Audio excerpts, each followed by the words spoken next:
Amados hermanos, esta tarde tenemos un tema que es muy importante, pero sobre todo es trascendente para el desarrollo de nuestra vida cotidiana y nuestra vida espiritual. Y le he puesto por título, Desde la Oscuridad. Diga conmigo, desde la oscuridad.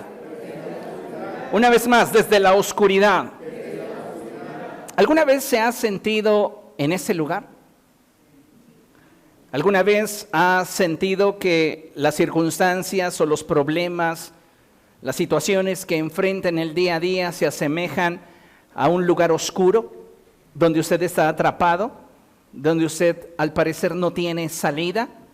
Pues déjeme decirle que desde la oscuridad podremos ver la gloria de Dios. Y es importante que nosotros entendamos esta verdad y abracemos la palabra del Señor que nos permita caminar en la victoria que Dios ha determinado para cada uno de nosotros. Así que le invito por favor a que abra su Biblia en la primera epístola del apóstol Pablo a los Corintios, primera de Corintios, capítulo 13, y vamos a leer el último verso de este capítulo. Primera a los Corintios, capítulo 13, verso 13. Amén. Cuando lo tenga puede decir gloria a Dios. Primera a los Corintios, capítulo 13, verso 13. Y dice la palabra del Señor de la siguiente manera: ahora pues, permanecen estas tres virtudes: la fe, la esperanza y el amor. Pero la más excelente de ellas es el amor. ¿Quiere repetirlo conmigo? Lo leemos juntos a la cuenta de 3. 1, 2, 3. Ahora pues, permanecen estas tres virtudes: la fe, la esperanza y el amor. Pero la más excelente de ellas es el amor. Déjeme decirle que hoy vivimos en una generación en la que de alguna forma nos hemos acostumbrado a que las cosas y los procesos sean siempre como lo deseamos, y cuando estos no son como queremos y resultan como no esperábamos, suele surgir en nosotros frustración, molestia, tristeza, cansancio y un sinfín de emociones que, de no manejarlas adecuadamente, pudieran limitar nuestro avance y de alguna manera, en ocasiones, empujarnos de tal manera que decidamos desistir de aquello que esperábamos alcanzar. A veces pareciera que cuanto más cerca estamos de lo que queremos alcanzar, las cosas o situaciones toman un giro inesperado que nos hacen replantearnos si la estrategia que implementamos es la correcta o no lo es. Lo cierto, amados hermanos, es que como hijos de Dios debemos aprender a ser fuertes, resistentes y resilientes ante la adversidad. Diga conmigo, como hijo de Dios, yo debo aprender a ser fuerte, resistente y resiliente. Es bien importante, amados hermanos, que nos armemos de esta mentalidad. ¿Por qué? Porque como mencionaba anteriormente, estamos acostumbrados, la gran mayoría de nosotros, a que las cosas se hagan como nosotros queremos. Y cuando las cosas no salen como nosotros queremos, es que nos frustramos, es que nos cansamos, es que nos desesperamos y queremos deshacernos de todo. Necesitamos entonces, como pueblo de Dios, renovar nuestra manera de pensar, porque renovando nuestra manera de pensar es que podremos ser fuertes, resistentes y resilientes ante la adversidad. Debemos aprender a manejar cada circunstancia con inteligencia y sabiduría. Repita conmigo, inteligencia y sabiduría.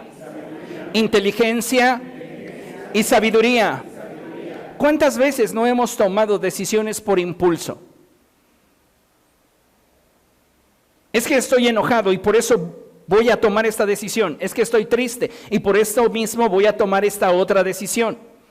Es que estoy preocupado, estoy asustado. Tengo resentimientos. Mientras que usted permita que su alma sea la que tome el control de su vida, usted va a estar en una constante montaña rusa, donde va a tener momentos buenos, pero de la misma manera momentos catastróficos. Entonces, si queremos aprender a tomar buenas decisiones, necesitamos decidir con base en inteligencia y sabiduría. Porque también de esta manera vamos a evitar caer en errores propios de la necedad. Muchas veces estamos insistiendo de una forma, de otra manera y de otra más, y los resultados no se ajustan a lo que nosotros deseamos. Bueno, puede ser que la circunstancia o la situación requiera de nuestra constancia, pero solo la inteligencia y la sabiduría te mostrará cuándo es momento de desistir. Porque si tú sigues intentando algo que ya tu inteligencia y la sabiduría de Dios te ha mostrado que por ahí no es, tú insistiendo terminarías neceando. ¿Por qué? Porque muchas veces nos estamos aferrando, repito, a que las cosas y los resultados sean como nosotros queremos. Cuando tú actúas con necedad, haciendo a un lado la inteligencia y la sabiduría, es que te cansas de forma innecesaria. Pero cuando tú abrazas la inteligencia y la sabiduría, entonces puedes mantener en todo momento una actitud proactiva ante cada situación que enfrentes. Déjeme decirle que la vida no es algo que podamos controlar y las dificultades que en ella enfrentamos muchas veces no tomarán el cauce que nosotros quisiéramos. Todos enfrentamos aflicciones, todos enfrentamos problemas, todos enfrentamos dificultades y decepción. Y no siempre las circunstancias que enfrentemos en la vida van a tomar el cauce que nosotros quisiéramos. Sin embargo, en medio de la dificultad debemos mantener en nuestra vida esos 3 elementos fundamentales de los cuales nos habló la Escritura al principio. ¿Cuáles son? La fe, la esperanza y el amor. Si usted mantiene intactos en su mente y en su corazón estos 3 elementos, no importa qué tan difícil sea la circunstancia que usted enfrente, usted podrá mantenerse estable y con una correcta actitud avanzando hacia el resultado que espera o hacia el resultado que Dios desea darle. ¿Por qué? Porque muchas veces el resultado que Dios desea darnos no se parece al resultado que nosotros esperamos. Y sabe, necesitamos entonces aprender a confiar en Dios. Si nosotros, amados hermanos, reitero, guardamos en nuestra mente y en nuestro corazón la fe, la esperanza y el amor, entonces cuando atravesemos por procesos duros y oscuros, vamos a poder extraer de ellos aquello que nos permita seguir avanzando y con lo cual Dios sea glorificado en nuestra vida. Amén. Mire, considere lo siguiente. En la vida, las victorias y las derrotas no están definidas por lo que obtenemos como resultado de acuerdo a lo que nosotros deseamos. Rompa con esa idea, cambie su manera de pensar. Las victorias y las derrotas no están definidas por lo que obtenemos como resultado de acuerdo a lo que nosotros deseamos, sino en la forma en la que el resultado glorifica a Dios. ¿Qué es lo que quiero decir con esto? Que hay victorias a los ojos de los hombres que son derrotas a los ojos de Dios. Y que hay derrotas a los ojos de los hombres que son victorias a los ojos de Dios. Yo le pregunto a usted, ¿de cuáles prefiere disfrutar en su vida? Porque muchos de nosotros estamos pensando que tenemos una vida victoriosa cuando nos va bien en todo aquello que Dios no aprueba. Dime dónde está tu victoria. Y muchos de nosotros enfrentamos en la vida circunstancias que aparentemente nos sentencian o nos marcan una pérdida, pero con ese cambio en nuestra vida glorificamos a Dios. Entonces, a los ojos de los hombres puede ser que tú estés perdiendo, pero a los ojos de Dios tú estás obteniendo una victoria. Y hay victorias a los ojos de los hombres que son pérdidas a los ojos de Dios. Entonces toma sentido esto que les escribí. En la vida las victorias y las derrotas no están definidas por lo que obtenemos como resultado de acuerdo a lo que nosotros deseamos. No siempre lo que tú quieres y lo que tú logres con base en lo que deseas es agradable a los ojos de Dios. Entonces, ¿qué deberíamos de procurar? Ser agradables a los ojos de Dios. Dile a la persona que tienes a tu lado, sobre todas las cosas, procura presentarte aprobado delante de Dios. Si nosotros procuramos con diligencia presentarnos aprobados delante de Dios, créame, no importa la circunstancia por la cual usted atraviese. Si esa circunstancia aparentemente refiere para usted una derrota de acuerdo a la forma en la cual el mundo evalúa las victorias y las derrotas, si usted está vinculado a la voluntad de Dios, usted está venciendo. Todos desearíamos tener una vida que reflejara todo lo que nosotros quisiéramos. ¿Cierto o no? Es parte de nuestra naturaleza. El ser humano por naturaleza es egoísta. A todos nos gustaría que nuestra vida reflejara todo lo que nosotros quisiéramos y todo lo que nosotros deseamos.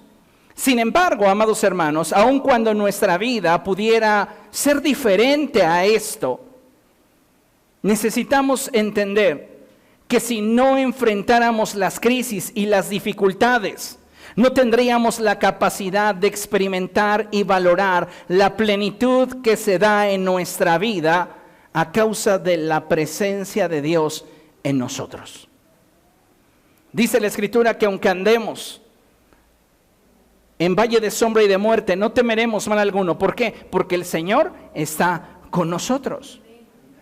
Entonces las pruebas no solamente son necesarias, la gran mayoría, si sabemos abrazarlas y administrarlas, son benéficas. Sin tristeza, ¿cómo podríamos valorar la alegría? Sin problemas, ¿cómo podríamos valorar la paz? Sin miedo, ¿cómo podríamos valorar la seguridad? Ninguno de nosotros escogió la vida que le ha tocado transitar. Algunos de ustedes han experimentado vidas duras, difíciles. Tal vez en algún momento de su vida usted ha experimentado procesos injustos. Pero déjeme decirle que aun cuando usted no eligió la vida que le ha tocado transitar, Dios en su gracia y amor nos ha concedido atravesar por diferentes etapas y situaciones cuya finalidad no era la de destruirnos, sino la de irnos preparando y perfeccionando para aquello que Él nos concedería en Cristo.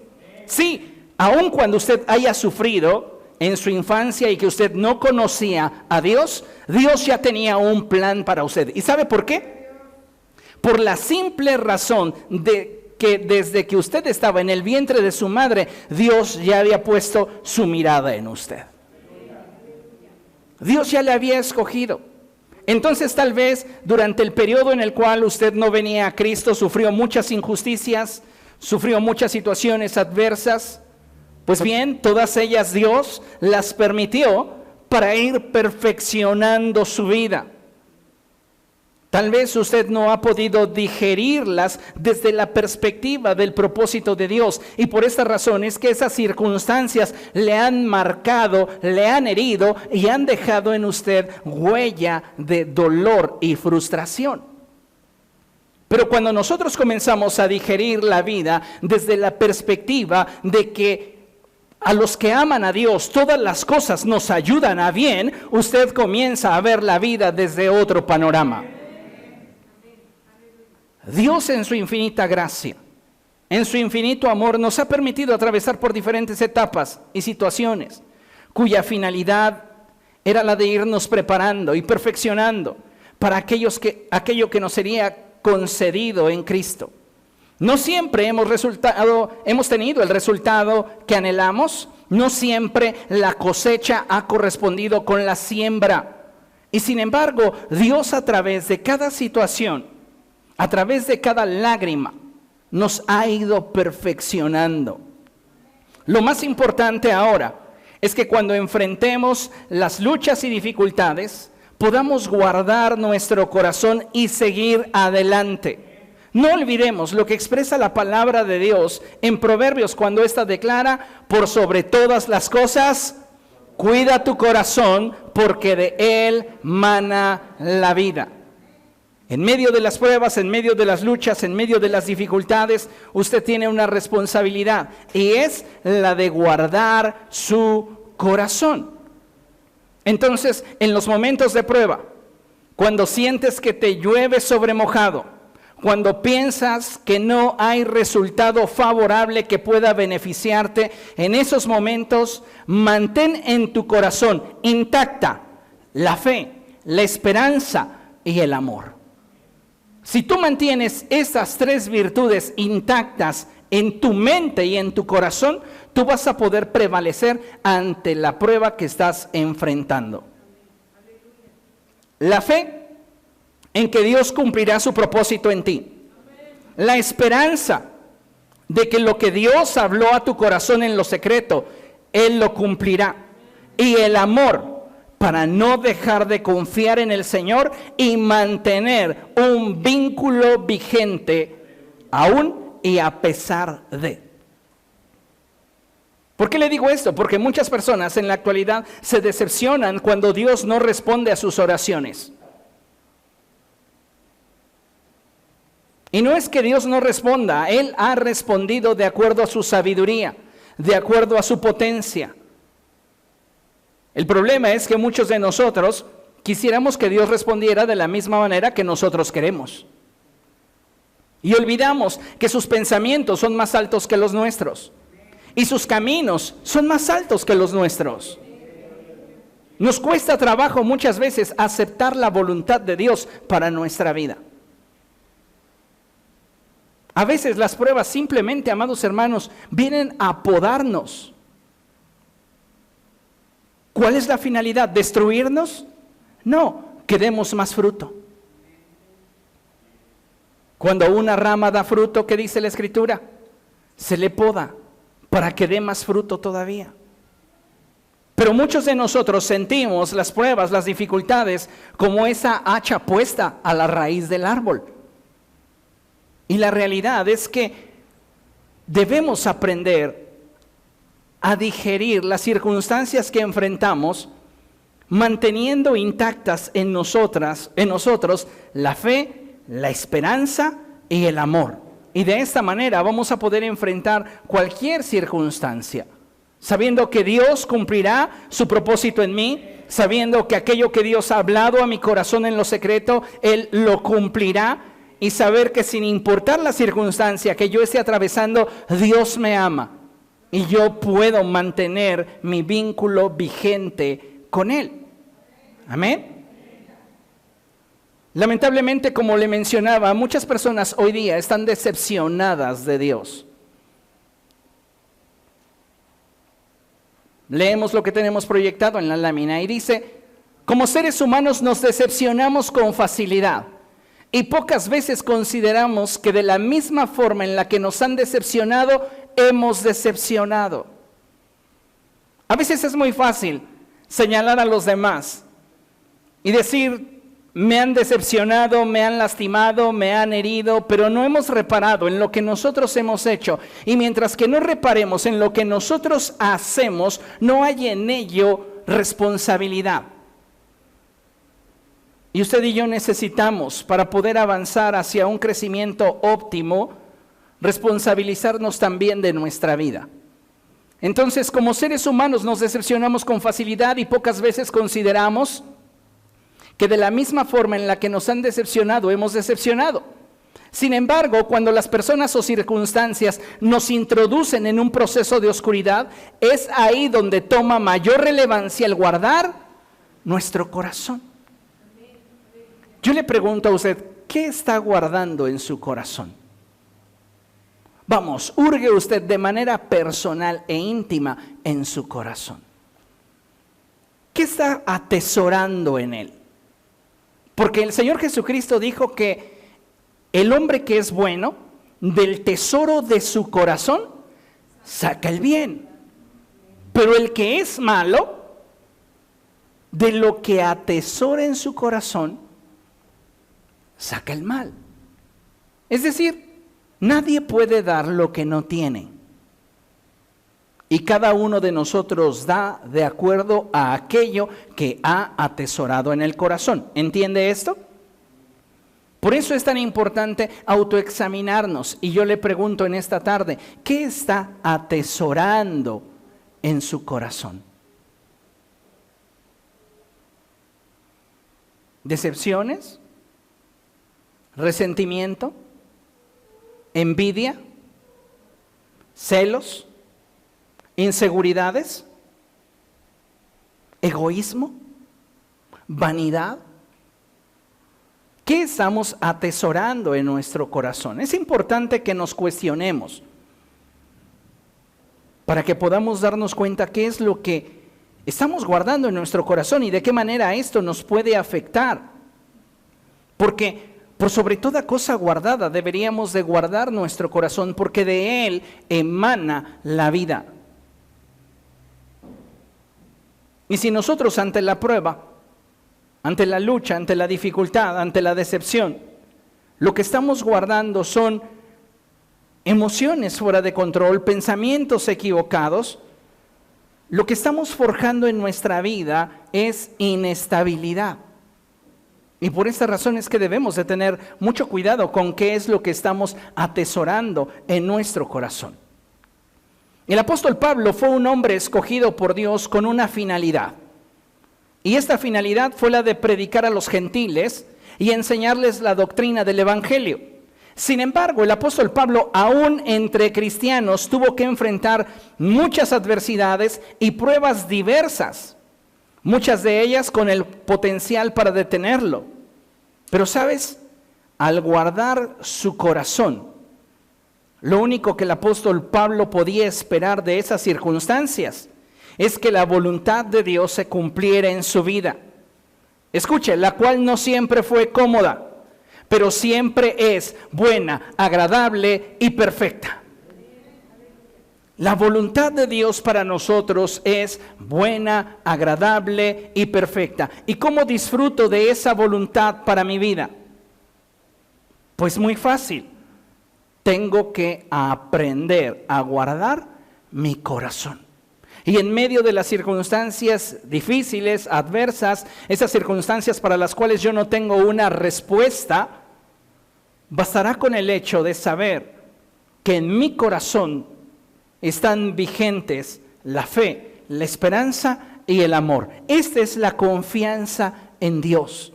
Y si yo puedo confiar en el Señor, amados hermanos, lo que venga a mi vida será para mi crecimiento, para mi bendición.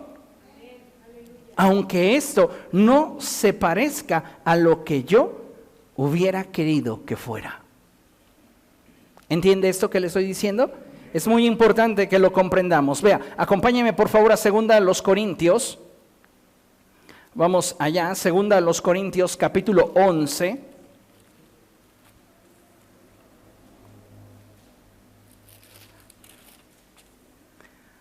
Y vamos a leer a partir del verso 23. Vamos a leer un poquito sobre la historia de Pablo. Pablo fue llamado por el Señor para servirle. Y Pablo obedientemente sirvió al Señor. Pero el estar dentro de la voluntad de Dios no le garantizaba que todas las cosas fueran como él quería. Y es ahí donde él tenía que guardar su corazón. 2 Corintios 11, verso 23, dice la Escritura así: ¿son servidores de Cristo? ¡Qué locura! Yo lo soy más que ellos. He trabajado más arduamente. He sido encarcelado más veces. He recibido los azotes más severos. He estado en peligro de muerte repetidas veces. 5 veces recibí de los judíos los 39 azotes. 3 veces me golpearon con varas. 1 vez me apedrearon. 3 veces naufragué y pasé un día y una noche como náufrago en alta mar. Mi vida ha sido un continuo ir y venir de un sitio a otro, en peligros de ríos, peligros de bandidos, peligros de parte de mis compatriotas, peligros a manos de los gentiles, peligros en la ciudad, peligros en el campo, peligros en el mar y peligros de parte de falsos hermanos. He pasado muchos trabajos y fatigas y muchas veces me he quedado sin dormir. He sufrido hambre y sed y muchas veces me he quedado en ayunas. he sufrido frío y desnudez, y como si fuera poco, cada día pesa sobre mí la preocupación por todas las iglesias. ¿Qué está aconteciendo en la vida del apóstol Pablo?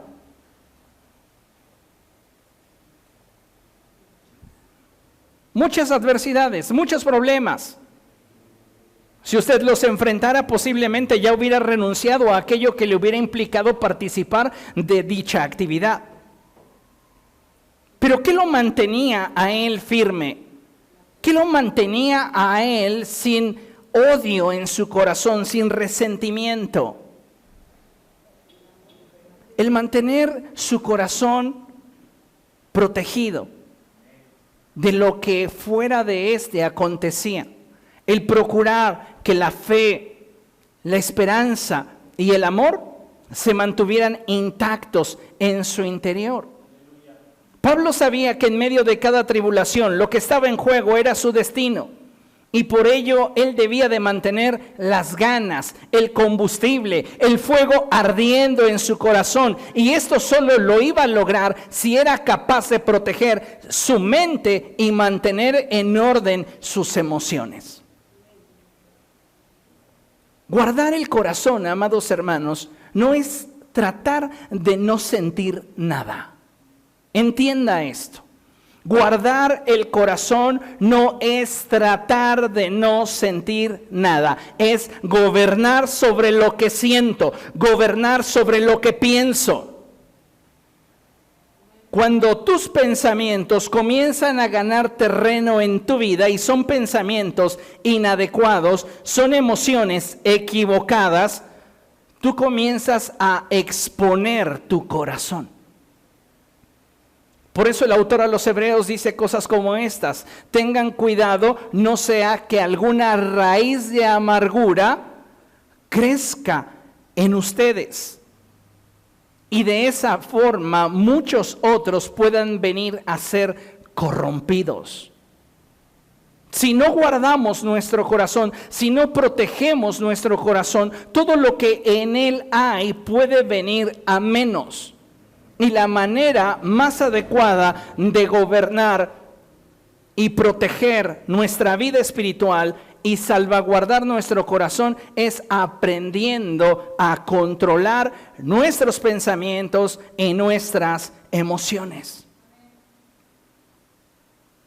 Si usted deja que sus pensamientos vuelen como papalote y sus emociones se salgan de control, su vida va a comenzar a experimentar inestabilidad. Pablo está enfrentando traiciones, Pablo está enfrentando abandonos. Demas me dejó solo. Pablo está experimentando carencias, dificultades. Pablo ha naufragado, ha sido azotado, ha sido encarcelado. Y Pablo es capaz de hablar a la grandeza de aquellos que le han hecho mal, procurar su bendición. Pablo le escribe a Timoteo y le dice: ten cuidado de Alejandro el herrero, porque se ha opuesto tenazmente al mensaje. Dios se encargue de él. Es un hombre que no está cargando con Alejandro el herrero. Si pudiéramos contrastar las oraciones de David con las oraciones de Pablo, encontramos claramente la diferencia entre el Antiguo y el Nuevo Testamento. Porque en el Antiguo Testamento este se rige por la ley del tailón, que es ojo por ojo y diente por diente.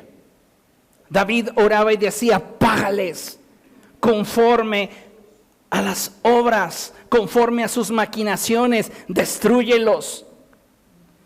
Pero llega el Señor Jesucristo y nos enseña a través de: pero yo les digo, bendigan a los que los maldicen y oren por quienes los persiguen. Pablo entiende esto, comprende el mensaje de la gracia y dice, para que yo pueda bendecir a quien me maldice y orar por quien me persigue, yo tengo que tener un buen corazón. Diga conmigo, un buen corazón. No estoy hablando de que usted intente ser una buena persona. Estoy hablando de que usted tenga un buen corazón. Porque muchos de nosotros nos esforzamos por ser buenas personas en lo que atañe a lo que decimos o lo que hacemos, pero no vigilamos lo que somos. Entonces todo lo que decimos o hacemos es solo una manera de encubrir lo que realmente somos. Pero cuando tú le pides a Dios que gobierne sobre lo que eres, entonces lo que hablas y lo que dices refleja realmente quién gobierna en ti. Y solamente, amados hermanos, cuando tenemos un buen corazón, es que podemos ser útiles para los propósitos del reino de los cielos. David, podríamos continuar llamándolo, tal y como la Escritura lo menciona y lo referencia, como un hombre conforme al corazón de Dios. ¿Por qué? Porque era un hombre obediente a Dios. Pero si usted me permite, sin que se rasgue los vestidos, sin que yo cometa violencia al texto sagrado, David no tenía un buen corazón. ¿Por qué? Por todo lo que guardaba en él. Cuando David está a punto de morir, se acuerda de una ofensa que alguien le hizo cuando él era joven. Y le dice a Salomón, yo le perdoné a este cuate la vida, pero cuando yo muera, hazlo sufrir.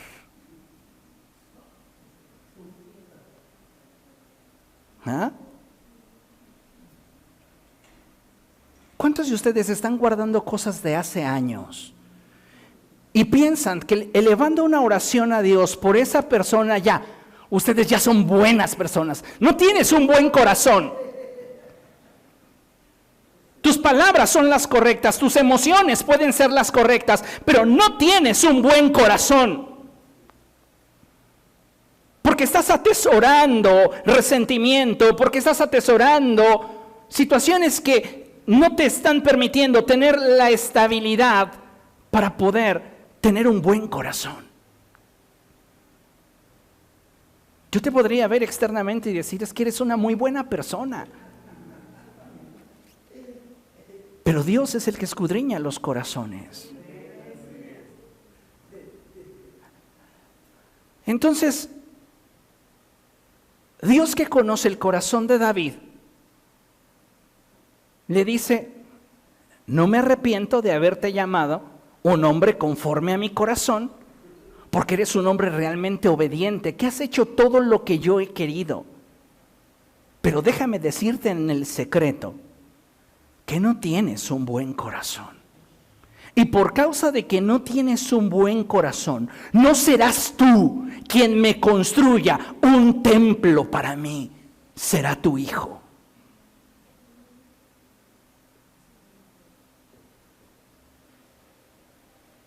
Nuestro corazón nos limita para ser efectivos en los propósitos del reino.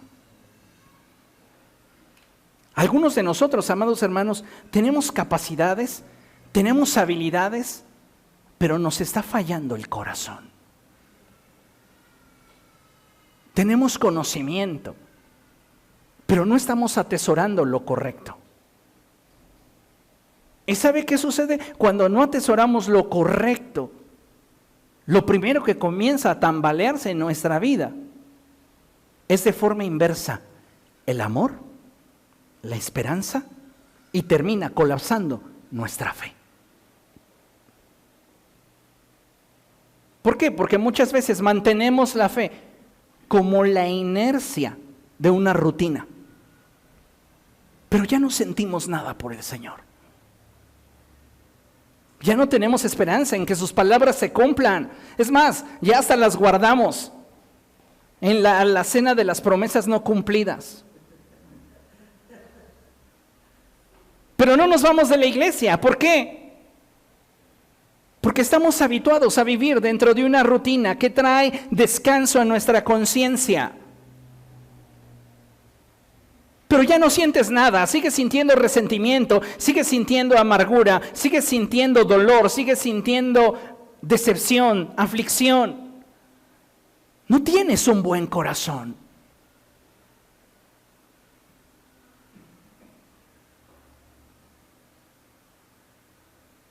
Podemos esforzarnos porque de labios hacia afuera pareciera que todo está bien. Y tú puedes impresionar a todo el mundo que está a tu lado y que te escucha. Pero lo que quiero que entiendas es que mientras que no trates con las profundidades de tu corazón, el impacto que puedes producir no es trascendente. ¿Cuántas veces oramos a Dios sintiendo rivalidad por la gente? Con cosas que a Dios no le agradan en nuestro corazón y creemos que eso a Él le agrada. ¿No dice la Escritura en labios del Señor Jesucristo, cuando vengas tú y presentes tu ofrenda delante del altar, si allí recuerdas que tienes algo en contra de tu hermano, ve y arregla tu asunto primero y luego regresas y presentas tu ofrenda? Pero ¿sabe cuál es nuestro problema? No querer reconocer que no tenemos un buen corazón. ¿Cómo yo, el pastor, no voy a tener un buen corazón si soy el pastor?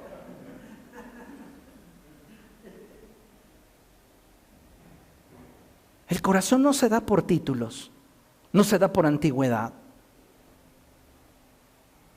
no se da por una posición o por una actividad que desempeñamos. El corazón puro, el corazón agradable a Dios se da en razón de nuestra relación con Cristo.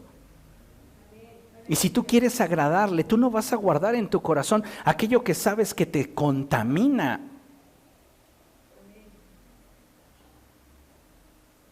Pablo entonces puede orar por los que le persiguen con un corazón limpio, porque él tiene un buen corazón. Y la pregunta es, ¿cómo supo proteger su corazón? Guardando sus pensamientos y sus emociones. Pablo tenía clara la revelación de que en Cristo, amados hermanos, sin importar la circunstancia que enfrentemos, somos más que vencedores por medio de aquel que nos amó. Y sabes, cuando tú entiendes esto, aun cuando estés atravesando por procesos de oscuridad, tú puedes vivir en victoria.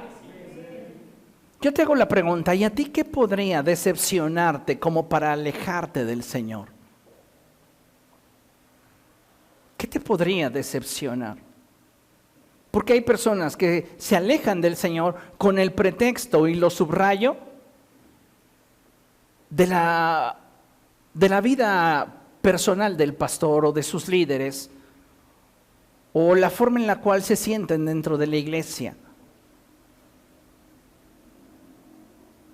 ¿Qué te puede a ti decepcionar de Jesús? Mi oración es que nada te pueda decepcionar de Él y que te mantengas firme hasta el final. Pablo supo guardar su corazón, y como supo guardar su corazón, evitando que pensamientos equivocados y emociones fuera de control le gobernasen, Pablo entonces pudo atravesar por todo proceso de adversidad y al final experimentar la victoria que Dios tenía para él. Vea lo que dice 2 Timoteo, capítulo 4, verso 7. Segunda epístola del apóstol Pablo a Timoteo, capítulo 4, verso 7. ¿Lo tiene? Lo leemos desde el 6. Y dice la Escritura así: yo por mi parte ya estoy a punto de ser ofrecido como un sacrificio, y el tiempo de mi partida ha llegado. A ver, dilo sin tanto rodeo, Pablo. Ya me van a matar. Estoy consciente que me van a matar ya. que el tiempo de haber servido a Dios y a la iglesia ha llegado a su final. ¿Cómo te sientes, Pablo? Una entrevista antes de que te decapiten. ¿Cómo te sientes? Sinceramente, creo que jamás debía haber invertido en Demas. Honestamente, creo que jamás debí de haber estado soportando a los de Tesalónica. Me siento cansado, decepcionado, amargado. Y miren dónde terminé, en una prisión en Roma. Y ya vino el verdugo a decirme que disfrute de mis últimos alimentos, porque después de estos me van a decapitar. ¿De qué me sirvió servir a Jesús? ¿Está hablando así Pablo? ¿Por qué? Porque tiene un corazón bueno. Y un corazón bueno solo puede ser bueno si lo que hay dentro de él es bueno.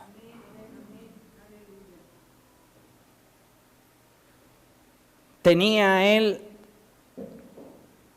de alguna manera elementos para amargarse? Muchos. Y sin embargo su corazón se mantuvo firme. Y aún estando ya al paso de la muerte, vean lo que él expresa. Verso 7. He peleado la buena batalla, he terminado la carrera, me he mantenido en la fe. ¿Qué le hizo guardar la fe hasta el final de sus días? Haber guardado su corazón. Y el haber guardado su corazón le permitió entonces pelear la buena batalla. ¿Por qué lo hizo? Porque en él estaba intacto el amor por Jesús. Tú no te esfuerzas por algo que no amas.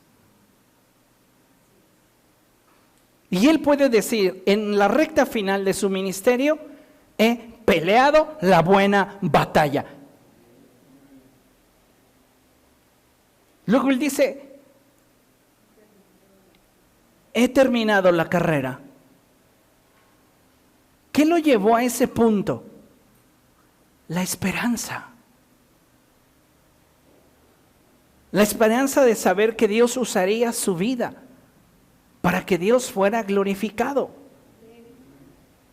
Y él concluye, he guardado la fe. Entonces, estas tres virtudes de las cuales hablamos al principio estaban intactas en el corazón de Pablo y fueron las que determinaron que en medio de toda oscuridad que él enfrentaba, él pudiera ver la gloria de Dios. ¿Cuántas veces los problemas que enfrentamos, las luchas que libramos, son inferiores a lo que Pablo enfrentó y sufrió? Y nosotros ya estamos renegando. Nosotros ya estamos renunciando. Nosotros ya estamos odiando. Eso no es tener un buen corazón, iglesia.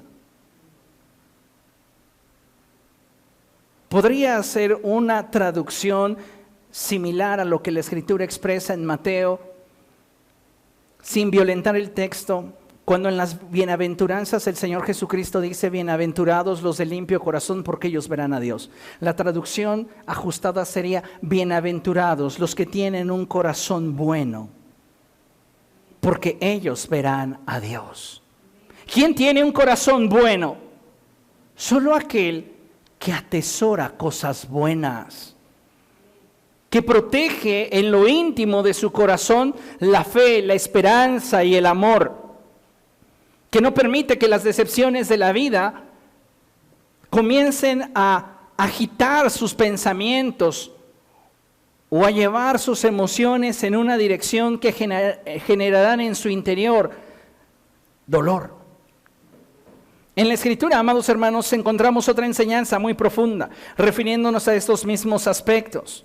Y aunque la Biblia no nos habla textualmente de esos tres elementos indispensables para vivir en victoria, que son, reitero, la fe, la esperanza y el amor, en la vida de Lázaro, tenemos elementos suficientes para sostener que Lázaro tenía un corazón bueno, un corazón donde estaba atesorada la fe, la esperanza y el amor, de tal manera que el proceso que él tuvo que vivir, lo vivió en victoria. Mire, ¿recuerda usted ese suceso? Vamos a leer lo que la Escritura nos enseña. Vamos a Juan capítulo 11. Evangelio de Juan capítulo 11. Y vamos a leer a partir del verso 38. Pero déjeme hablarle un poquito acerca del contexto. Y antes de que comencemos a leer el verso 38, ¿qué le parece si leemos el verso 1 y el verso 2 y 3? Dice la Escritura así: había un hombre enfermo llamado Lázaro, que era de Betania, el pueblo de María y Marta, sus hermanas. María era la misma que ungió con perfume al Señor y le secó los pies con sus cabellos. Las dos hermanas mandaron a decirle a Jesús: Señor, tu amigo querido, diga conmigo, amigo, querido, amigo, querido. Aún en la amistad hay niveles. Así que cuando las mujeres envían el mensaje a Jesús para decirle tu amigo querido, está refiriendo dos posiciones especiales que Lázaro ocupa en el corazón de Jesús. Lázaro es amigo de Jesús, pero no solamente es su amigo, es un amigo a quien Jesús le ha demostrado que él lo estima. Para Jesús, Lázaro es especial. Di conmigo, así como Jesús amaba a Lázaro, me ama a mí. Y así como no impidió que Lázaro muriera, no impedirá mis procesos de oscuridad. Porque Dios quiso que tanto Lázaro como yo veamos la gloria de Dios estando aún en oscuridad. En eso usted va a entender todo el sermón.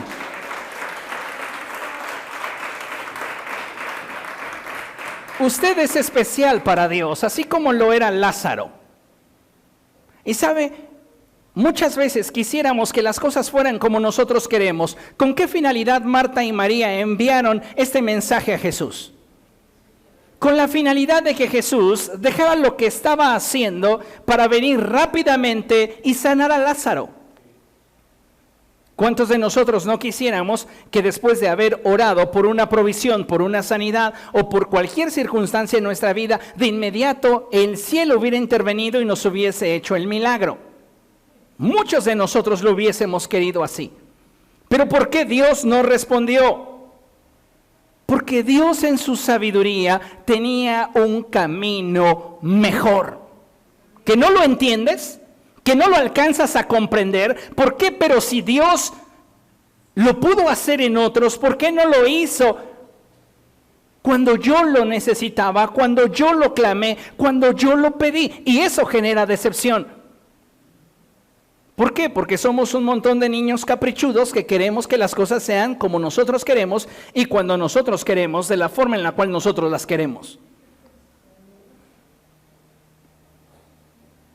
Nos parecemos un tanto a Josué cuando se presenta delante del general de los ejércitos del cielo y le pregunta: ¿eres de los nuestros o eres de los otros? Y el general le responde que es una teofanía de Cristo. Ni de los tuyos, ni de los otros. Eres tú quien debes de definir tu posición.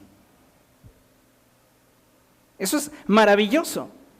Pero no lo entendemos muchas veces porque somos inmaduros, porque queremos que las cosas sean a nuestra manera y en nuestra forma, y si no cubren nuestras expectativas, entonces ya no lo queremos. Y fue lo que sucedió con Marta y María.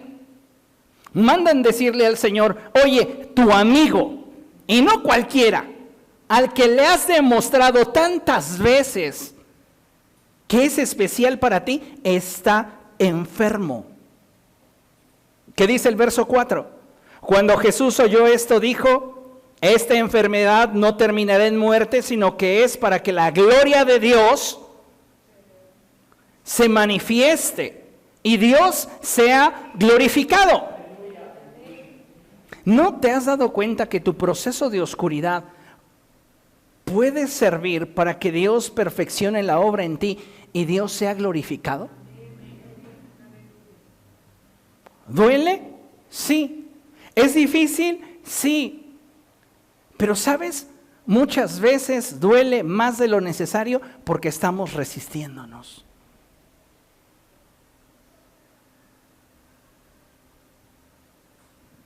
Si alguna vez le han inyectado, le han dicho: póngase flojito porque si no le va a doler más.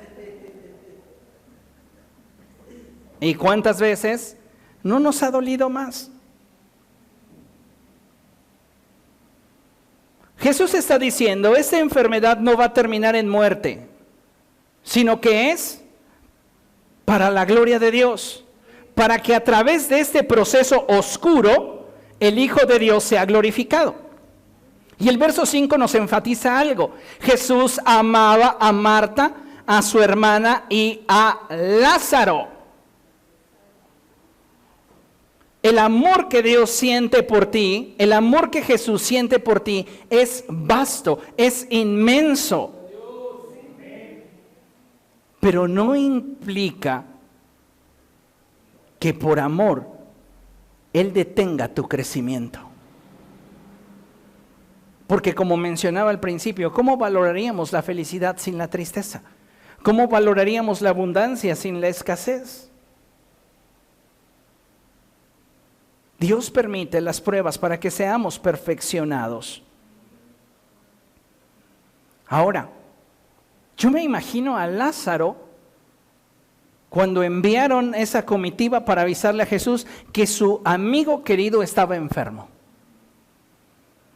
Pasa un día, pasan 2 días y nada acontece.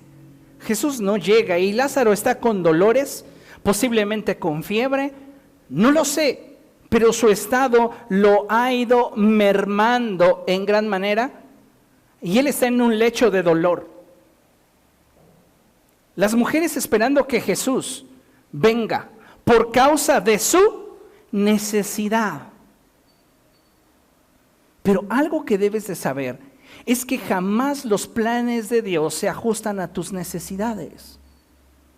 Los planes de Dios se ajustan a su propósito.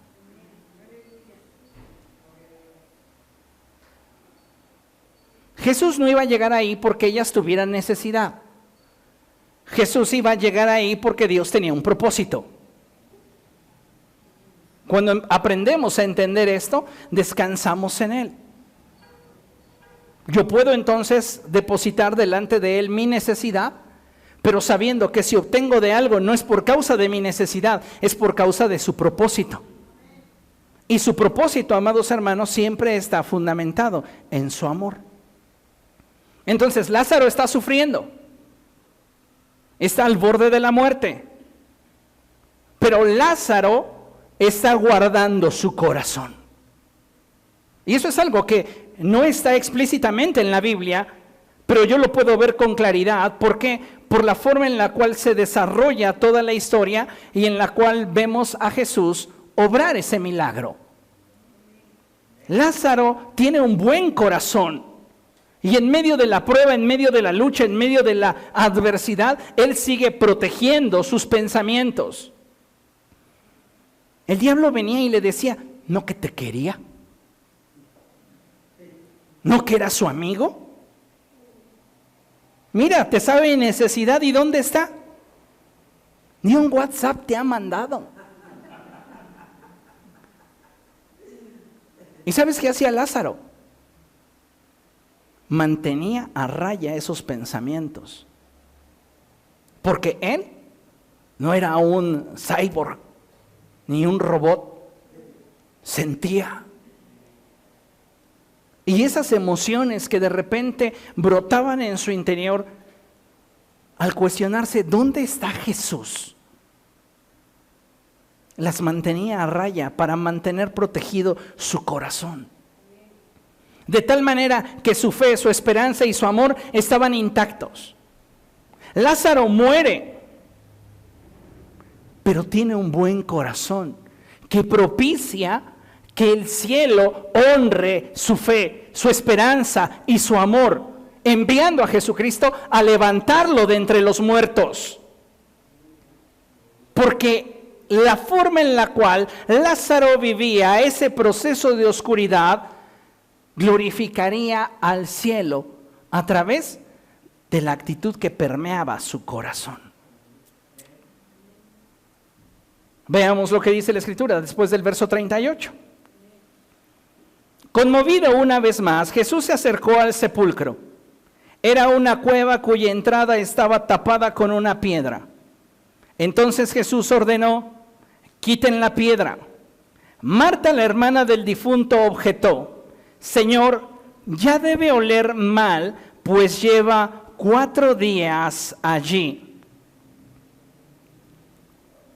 El mundo te puede decir, para lo que tú anhelas, deseas, sueñas y quieres alcanzar, ya no hay esperanza. Ya ese sueño, ya esa expectativa, ya huele mal. Ya ni deberías tener expectativa en esa dirección. Pero ¿sabe? Jesús sabía a qué lo había enviado su Padre. Porque cuando Jesús sabe por convicción del Espíritu Santo que Lázaro ha muerto, Él se lo comunica versos antes a sus discípulos. Y Él les dice: vamos a ver a Lázaro porque duerme. Y ellos dicen: pues si duerme es porque se va a poner mejor. Y Él les tiene que decir: Lázaro ha muerto, pero vamos para resucitarlo. Dice la palabra del Señor que Jesús le dijo a Marta: ¿no te dije que si crees verás la gloria de Dios? Entonces quitaron la piedra. Y Jesús, alzando la vista, dijo: Padre, te doy gracias porque me has escuchado. Ya sabía yo que siempre me escuchas, pero lo dije por la gente que está aquí presente, para que crean que tú me enviaste. Dicho esto, gritó con todas sus fuerzas: Lázaro, sal fuera. Lea conmigo el verso 44. El muerto salió con vendas en las manos y en los pies y el rostro cubierto con un sudario. Entonces Jesús dijo: quítenle las vendas y dejen que se vaya. Tenemos a Lázaro en un proceso de oscuridad. Y en ese proceso de oscuridad, su fe, su testimonio siguen hablando. Y están todavía presentes delante de Dios. ¿A qué me refiero? La Escritura dice cosas como estas. Y la Escritura dice que la sangre de Abel clama, pero la sangre del Cordero clama con más fuerza que la sangre de Abel. ¿Qué es lo que pide la sangre de Abel? Justicia. Pero la sangre de Jesús exclama misericordia. ¿Comprende? Entonces, el testimonio de la vida de Lázaro, la forma en la cual Lázaro guardó su corazón en medio de la tormenta que él enfrentó, en medio del proceso de oscuridad, le permitió mantener un corazón bueno delante de los ojos de Dios. Eso, amados hermanos, implicaba que en su interior, tanto su fe como su esperanza y su amor se mantuvieran intactos. En ningún momento Lázaro titubeó respecto del buen propósito que había en el corazón de Jesús para con él. ¿Por qué Jesús no llegó? Es algo que no comprendo, pero es algo que no me hace dudar que Él aún me ama.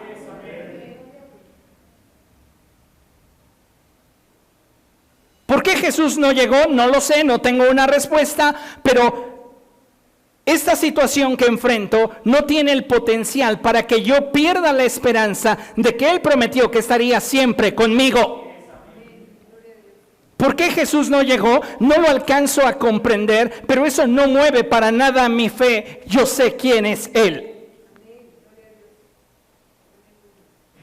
Y tener un corazón recto a los ojos de Dios preparó el milagro que después de su muerte Él experimentaría. Él estaba en la oscuridad, aparentemente sin una salida, pero tenía un corazón bueno. Y el cielo honró su fe, su esperanza y su amor. Jesús con autoridad dijo: quiten la piedra. Rodaron la piedra. Y Él reveló que había un propósito divino para ese momento. Y entonces con autoridad dijo: Lázaro, sal fuera. Y el muerto se levantó y salió con vendas en las manos y en los pies y el rostro cubierto con un sudario. Jesús dice: quítenle las vendas y dejen que se vaya. Era necesario que otros pudieran ayudar en este proceso de rehabilitación de Lázaro, quitándole las ataduras. Pero finalmente Lázaro decidiría quitarse el sudario, quitarse el velo. Venimos a la iglesia buscando cada vez presentarnos de una mejor manera delante de Dios. Aquí es donde se te quitan las vendas. Pero tú necesitas tomar la decisión de quitarte el sudario y ver a Dios cara a cara. ¿Comprende? Necesitamos entonces guardar nuestro corazón para que podamos presentarnos delante del Señor sin temor a ser avergonzados, teniendo un corazón bueno delante de Él. Amados hermanos, Dios desea sacarte de tu proceso de oscuridad. ¿Y qué necesitas para ello? Primero necesitas reconocer que estás en una etapa o un proceso difícil. Muchos de nosotros vivimos en una constante negación y no reconocemos que en el momento en el que nos encontramos es para nuestra alma, es para nuestra mente, es para nuestro corazón una etapa o un proceso difícil. El que tú reconozcas que algo no está bien en tu vida no implica para nada que seas una persona débil. Al contrario, estás tomando cartas en aquello que sabes que tu vida requiere trabajo, requiere mejorar. Si Dios desea sacarte de esa oscuridad, de ese proceso de oscuridad, tú necesitas reconocer que estás en una etapa o proceso difícil. Debes rendirte a su perfecta voluntad.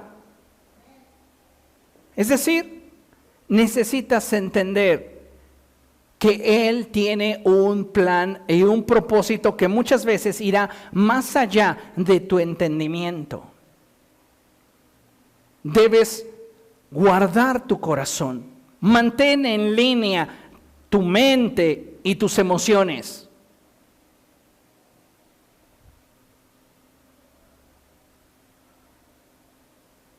Hace mucho escuché a un predicador decir: pensamientos podridos producen vidas podridas. Y esa es la realidad, porque todo comienza como un pensamiento. Y muchas veces no somos celosos en seleccionar los mejores pensamientos que deberíamos guardar en nuestra mente. Y cuando no somos celosos de guardar los mejores pensamientos, y guardamos los pensamientos que se atraviesan en nuestra mente y que satisfacen nuestra imaginación, entonces estos despiertan emociones equivocadas. Y ahí comienza el caos. Entonces necesitas guardar tu corazón. Reitero y subrayo, guardar el corazón no es tratar de evadir lo que sentimos. Es gobernar sobre lo que sentimos y pensamos. Eso es guardar el corazón. Si tú quieres salir de tu proceso de oscuridad y que Dios haga la obra en tu vida, no debes dejar de orar. En su momento de mayor oscuridad, en la etapa de vida de nuestro Señor Jesucristo, Él buscó derramar su corazón delante de Dios en oración. Debes aprender a pastorear tu corazón con la palabra. ¿Cuál es el problema de esta generación que quiere que las cosas sean a su manera? Que cuando no lo son, se amargan, se frustran. Y en lugar de digerir las situaciones que enfrentan desde la perspectiva de Dios, las digieren desde la perspectiva de su deseo no alcanzado. Y entonces, amados hermanos, no hay manera de que puedan pastorear su corazón con la palabra del Señor. La gran mayoría se autoflagelan. Y teniendo una actitud de este tipo, difícilmente vamos a poder salir de ese proceso de oscuridad. El último punto que considero fundamental es el que mantengamos nuestra mirada puesta en Jesús. Si usted, en medio de un proceso de oscuridad, pone su atención solamente en el resultado que espera alcanzar, hay dos cosas. Uno, no disfrutará del proceso que está viviendo, por doloroso que sea. Y dos, si el resultado no es acorde al que usted espera, se va a frustrar. Si tenemos nuestra mirada puesta en Jesús, podemos descansar en que Él va a cumplir su propósito en nosotros. Realmente, como le mencionaba, la vida no es una expresión que se pueda controlar. Pero si aprendemos a confiar en el Señor, la podemos administrar. Y sin importar la situación que nos llegue, nosotros podemos tener la capacidad de mantener un corazón bueno, sin que éste se contamine. ¿Comprende? Vamos a concluir con este pasaje, que es el Salmo 18, verso 19. Y este pasaje, amados hermanos, es uno de los pasajes más hermosos que yo encuentro en la Escritura. Porque a través de él vemos cómo la misericordia y el amor de Dios jamás dejarán a aquellos que en Dios confían ser avergonzados. David también, igual que usted y yo, entró en procesos de oscuridad, en situaciones difíciles, adversas, duras de asimilar, donde no había respuestas. Y sabe, guardaba su corazón. No tenía un corazón bueno o perfecto, pero él sabía que Dios sí era perfecto. Y dice la Escritura: me sacó a un amplio espacio, me libró porque se agradó de mí. El salmista decía constantemente: examíname, oh Dios, y sondea mi corazón, y ve si hay en mí maldad, ve si hay en mí cosas que he atesorado, que he guardado, que a ti no te agradan. Amados hermanos, todos y cada uno deberíamos de someternos constantemente al escrutinio de nuestro corazón y decirle al Señor: dame testimonio de cómo está mi corazón delante de ti. Dame testimonio. Porque muchas veces podremos nosotros creer que estamos bien, pero realmente el único que conoce todas las cosas es Dios. Y pidámosle a Él que sea Él quien dé testimonio a nuestro espíritu de cuál es nuestra condición. Y si en algo estuviésemos mal, vengamos a Él, a fin de que ese proceso, a fin de que en medio de esa oscuridad usted pueda ver la gloria de Dios. ¿No le gustaría ver la gloria de Dios? El Señor Jesucristo le dijo a Marta: ¿no te he dicho que si crees verás la gloria de Dios? Y el creer implica el guardar el corazón, donde la fe, la esperanza y el amor estén intactos. Y entonces podremos ver a Dios obrar en nuestro favor. Póngase de pie, por favor, vamos a dar gracias al Señor. Maravilloso Dios, estamos delante de tu presencia, amado Señor. Y hoy como iglesia venimos delante de ti suplicándote, oh Dios, examina nuestro corazón. Examina nuestro corazón, oh Dios, y ve si hay en nosotros camino de iniquidad, y guíanos por tu senda de verdad. Mi Dios, te ruego que nos perfecciones. Te suplico, amado Señor, que tú cumplas en nosotros tu propósito y tu voluntad. Ayúdanos, precioso Espíritu Santo, porque el anhelo que arde en nuestro corazón es el de poder presentarnos delante de ti con un corazón que te agrade, con un corazón bueno. Dígale al Espíritu Santo: crea en mí, oh Dios, un corazón bueno, y que tu Espíritu me gobierne y me dirija. Ayúdame, Señor, que en esta etapa que estoy viviendo y atravesando, tú seas glorificado. Que aunque yo no tenga respuestas, que aunque yo no sepa los porqués, Dios, tú tomes el control. Sácame a un terreno espacioso, porque mi corazón te agrada. Hoy, Señor, me comprometo delante de ti a guardar mi corazón. Voy a guardar mi corazón. Cumple en mí tu voluntad, Señor. Lleva a cabo tu propósito en mi vida. Y perdóname si he atesorado pensamientos y emociones que no corresponden con lo que soy delante de ti. Haz tu obra en mi vida. En el poderoso nombre de Jesús te lo ruego y te doy gracias. Amén y amén.